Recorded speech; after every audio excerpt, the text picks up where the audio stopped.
your cuppa while you're happy.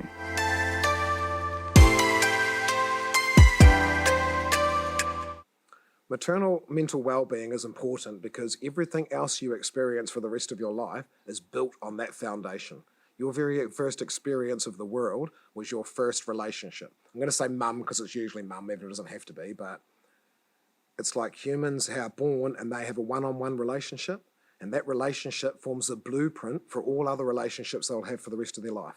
So from that one relationship, they learn to have two, and from that two, they learn to have four, and from four, they learn to have eight. So just about every single experience in your life is actually flavored from that original dyadic one-on-one relationship with your parent. And so if your parent is unwell, the foundation for your life is unwell. Doesn't mean you won't be successful. We can heal as we get older, but clearly your life's going to be, much easier if you have got a solid foundation. And that solid foundation comes down to maternal health and well-being. So I don't think there's really very many more things in the world that are more important than the maternal mental health.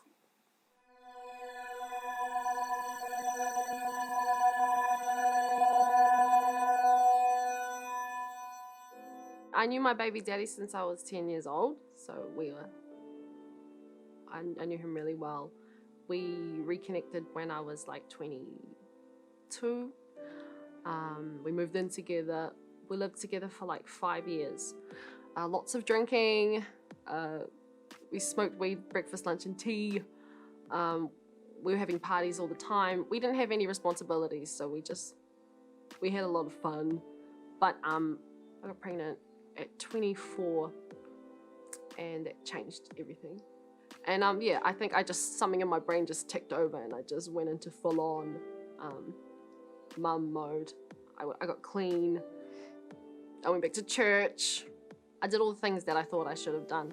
But it affected the relationship I had with the father of my children. He didn't like it. I was too serious, too boring. The stress was too much for him, and so that kind of broke us. He was there for my pregnancy, and then after we had our baby, it got really hard. He was cheating.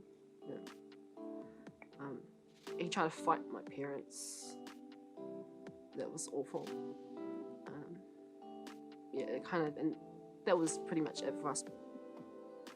I had like a full-on psychotic breakdown. I ended up in Henry Bennett.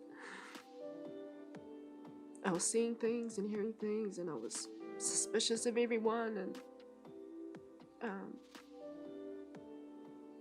I just couldn't trust anyone, and I think it had a lot to do with I had like trauma that I hadn't dealt with from when I was younger, because I was abused by a family friend for quite a while, and I hadn't dealt with it, and so it come out as a mother. I was just overprotective of my kids like crazy, like doing weird stuff, like I didn't want people breathing on them.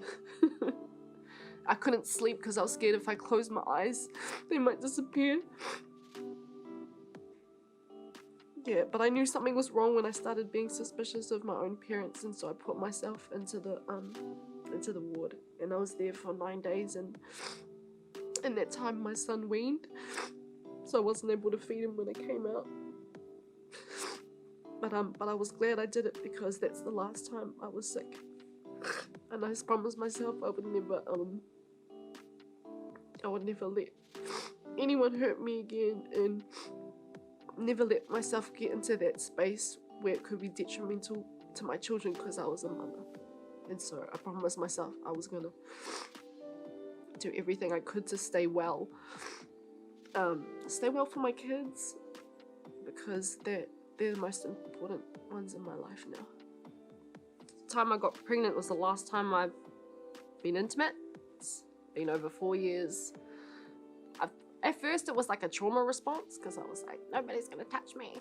But it's actually helped me develop my self-worth, my value for myself, learn how to love myself without someone else telling me that I'm good enough, whatever.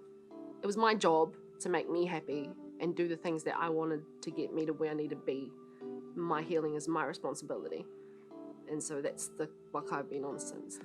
I set a goal for myself, and I try to reach that, and then I just work on who I want to be a little bit every day.